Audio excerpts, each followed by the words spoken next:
नमस्कार, मी प्रणाली भोसले. माझे कोकणच्या बातमीपत्रात आपल्या सर्वांचं मनपूर्वक स्वागत करते.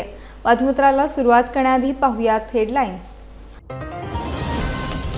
रायगड आणि सातारा जिल्ह्याला हादरवून टाकणारी भीषण दुर्घटना.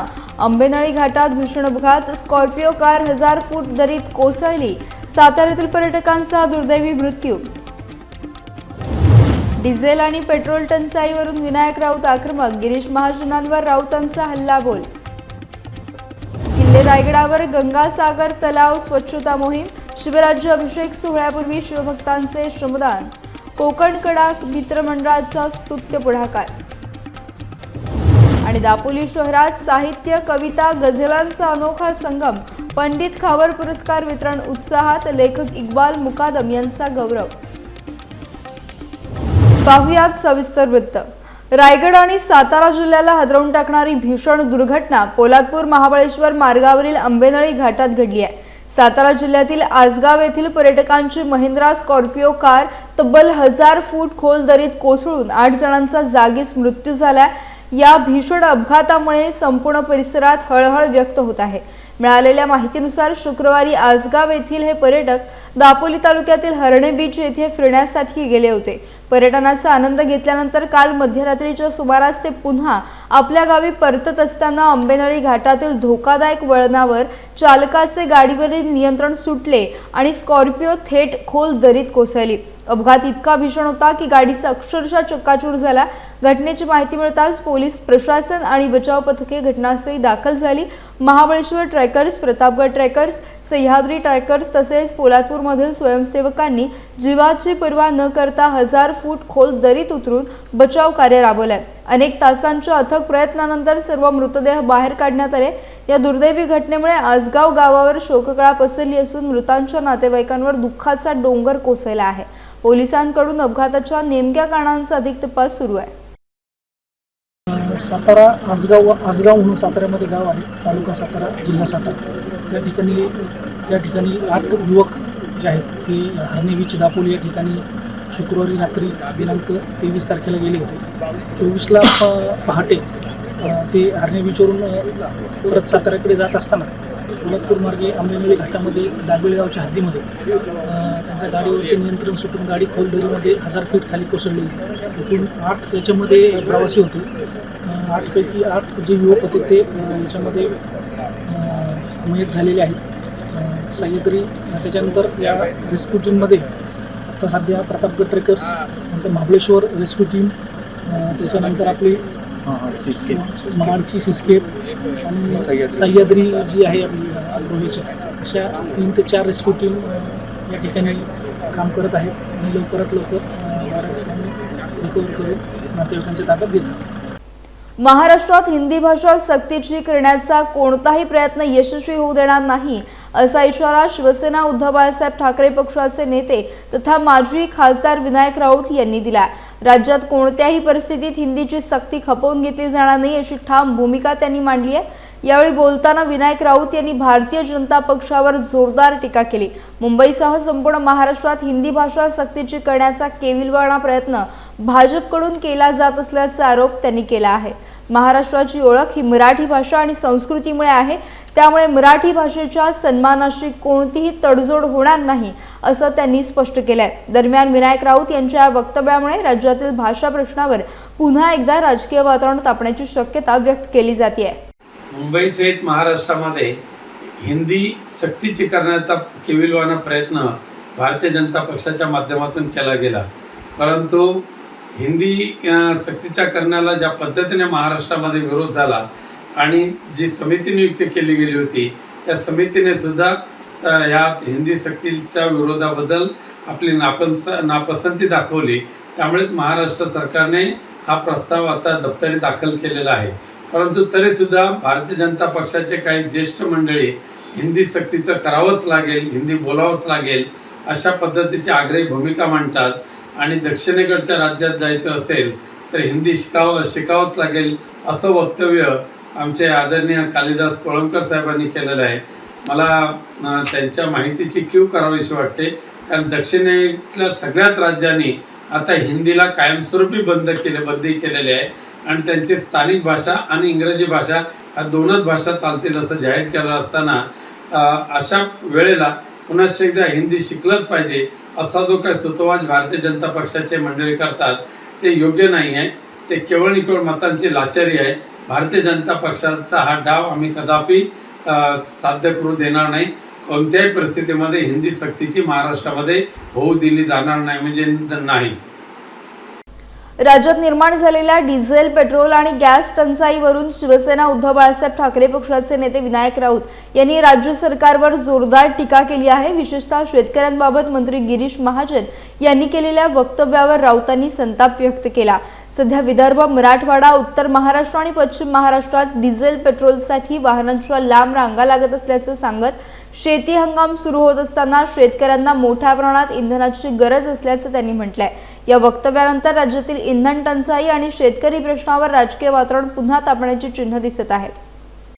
सध्या महाराष्ट्रातल्या प्रत्येक भागात डिझेल, पेट्रोल, गॅस यांची फार मोठी टंचाई निर्माण झालेली आहे. खास करून विदर्भ, मराठवाडा, उत्तर महाराष्ट्र, पश्चिम महाराष्ट्र या भागामध्ये डिझेल आणि पेट्रोल मिळवण्यासाठी 2-2, 3-3 मैलाच्या रांगा वाहनांच्या लागतात. पण त्याचबरोबर आता शेतीचा हंगाम चालू होतोय आणि शेतीच्या हंगामात सुरू होत असताना शेतकऱ्यांना सुद्धा डिझेल पेट्रोलची आवश्यकता भासणारच आहे. आणि अशा वेळेला हे शेतकरी आपल्या ट्रॅक्टरला पेट्रोल पंपावर आणण्याच्या ऐवजी कॅनमधून डिझेल ते घेऊन जातात आणि मग तो त्या डिझेलमध्ये त्याचा वापर करतात. परंतु दुर्दैवाने ह्या महाराष्ट्र राज्याचे मंत्री, एक जबाबदार मंत्री गिरीश महाजन यांनी या शेतकऱ्यांना चोर, लवाड अशा पद्धतीची त्यांची हिनवणी केलेली आहे, त्यांची कुचेष्टा केलेली आहे. कॅनमधून डिझेल घेऊन जातात आणि बाहेर काळ्या बाजारात विकतात. अशा पद्धतीची कुचेष्टा ह्या शेतकऱ्यांची गिरीश महाजन यांनी केलेली आहे. मला गिरीश महाजनांची कीव येते, पण तेवढा संताप येतो की ज्या शेतकरी ज्या पद्धतीने आज महाराष्ट्रामध्ये डिझेलसाठी वन फिरतायत, पेट्रोल पंपावर रांगाच्या रांगा लावतात, त्या डिझेल पेट्रोल पंपावर सध्या पुरेशा प्रमाणात हे डिझेल पेट्रोल उपलब्ध आहे का ह्याची पाहणी मात्र न करता शेतकऱ्यांना चोर समजायचं आणि त्यांना कुठेतरी लवाड समजून त्यांची कुचेष्टा करायची, हा निंदनीय प्रकार गिरीश महाजन यांनी केलेला आहे. त्या गिरीश महाजनांचा मी धिक्कार करतो. स्वराज्याची राजधानी म्हणून ओळख असलेल्या किल्ले रायगडावर शिवराज्याभिषेक सोहळ्याची तयारी सुरू असतानाच गंगासागर तलाव स्वच्छता मोहिमेचा स्तुत्य उपक्रम राबवण्यात आला. कोकण कडा मित्रमंडळ महाड आणि भारतीय पुरातत्व सर्वेक्षण विभाग मुंबई यांच्या संयुक्त विद्यमाने ही मोहीम पार पडली. किल्ले रायगडावर दरवर्षी हजारो शिवभक्त दाखल होत असतात. याच पार्श्वभूमीवर गंगासागर तलावातील मोठ्या प्रमाणात साचलेला गाळ काढून तलाव स्वच्छ करण्यासाठी शिवभक्तांनी श्रमदान केले. तलावातील झरे बुजल्याने आणि उन्हाळ्यामुळे पाण्याची पातळी कमी झाल्याने माशांचा मृत्यू होत होता. त्यामुळे परिसरात दुर्गंधी देखील निर्माण झाली होती. या समस्येवर उपाय म्हणून रायगड जिल्ह्यातील तब्बल 70 ते 80 शिवभक्तांनी श्रमदान करत गंगासागर तलाव स्वच्छ केला. या उपक्रमामुळे तलावातील पाणी अधिक स्वच्छ होण्यास मदत होणार असून शिवराज्याभिषेक सोहळ्यासाठी येणाऱ्या शिवभक्तांना याचा मोठा लाभ मिळणार आहे. दरम्यान या स्वच्छता मोहिमेनंतर शिवभक्तांच्या चेहऱ्यावर समाधान आणि आनंदाचं वातावरण पाहायला मिळतंय. शिवराज्याभिषेकाची तयारी कशा पद्धतीने पुढे करायची आपल्याला, त्यासाठी आम्ही इथे पाहणी दौरा केला होता.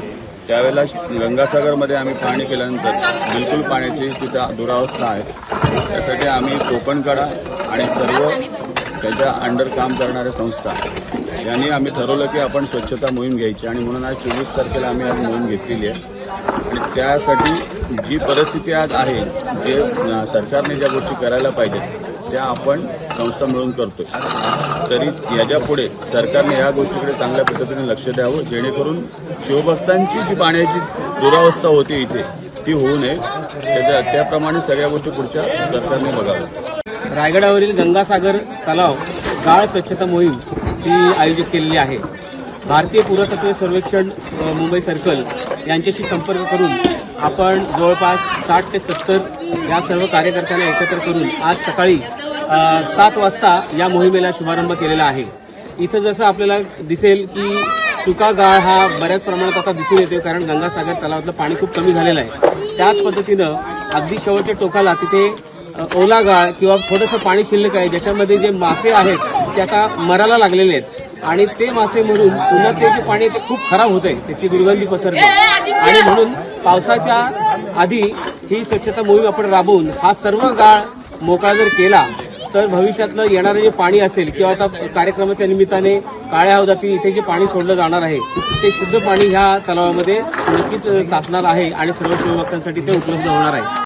रत्नागिरी जिल्ह्यातील लांजा येथे सव्यसाची गुरुकुलम आणि शिवगंध प्रतिष्ठान यांच्या संयुक्त विद्यमाने आयोजित करण्यात आलेल्या शिवकालीन युद्धकला शिबिराचा सांगता समारंभ उत्साहात पार पडला.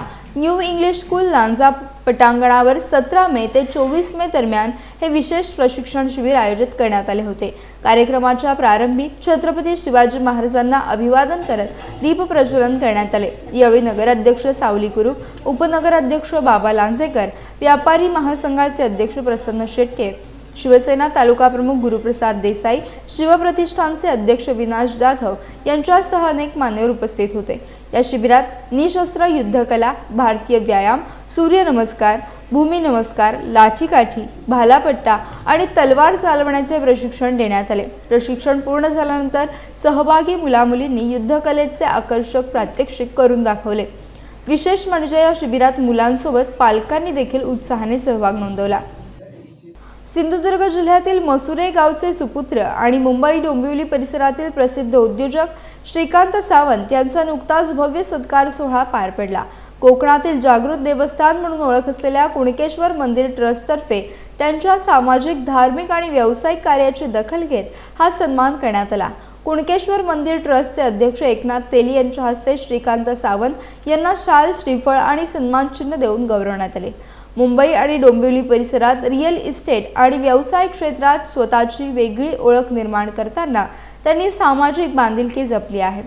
गरजू घटकांना मदतीचा हात, धार्मिक उपक्रमांमध्ये सक्रिय सहभाग आणि आपल्या मूळ गावाशी कायम असलेली नाळ यामुळे श्रीकांत सावंत यांचे सर्वत्र कौतुक होत आहे.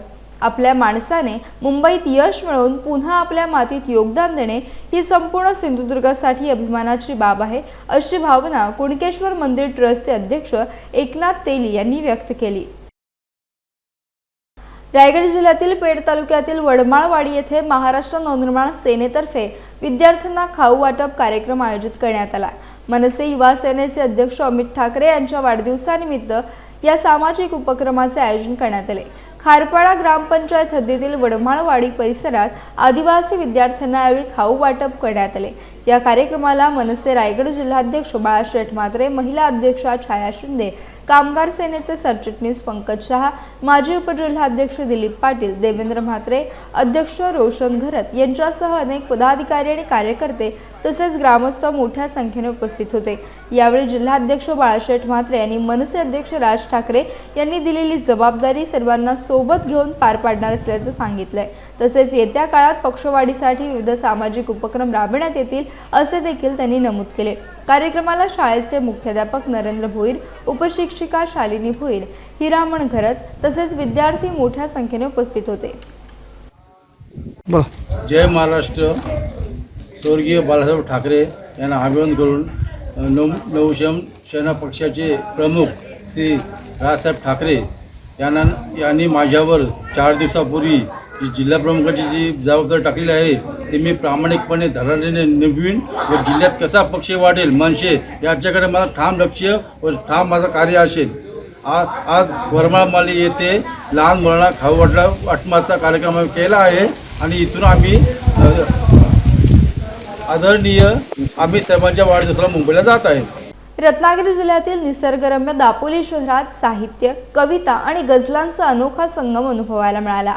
जागरण सामाजिक सेवा संस्थेच्या वतीने पद्मश्रद्धा सभागृहात आयोजित कवी संमेलनाला कवी आणि रसिकांनी उत्स्फूर्त प्रतिसाद दिला. यावेळी दापोलीचे सुपुत्र आणि प्रसिद्ध गझलकार पंडित बद्दी उज्जमा खावर यांच्या स्मरणार्थ दिला जाणारा पंडित खावर पुरस्कार लेखक, कवी आणि गीतकार इक्बाल शार्फ मुकादम यांना प्रदान करण्यात आला.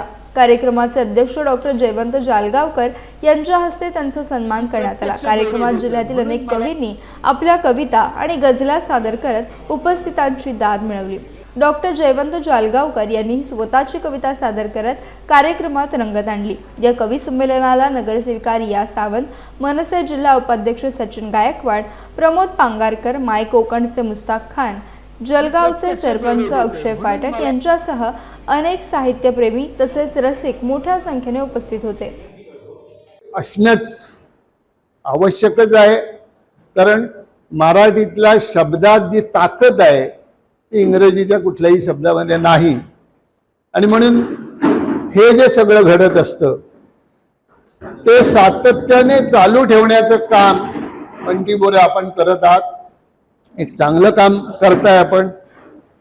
कार्यक्रमाची रूपरेषा किती वेळ चालणार आहे मला माहिती नाही। जास्त वेळ चालणार असेल तर मला थोडी रजा तुम्हाला द्यावी लागेल। मी पण थोडासा साहित्यिकातला एक भाग असल्यामुळे मी मॅडम सगळ्या कविता लिहितो त्या ज्या व्यवहारिक गोष्टी असतात त्याच्यावर लिहितो। आणि विषय त्याच्यामुळे असा असतो की अवास्तव नसतो, वास्तव त्याच्यामध्ये असतं।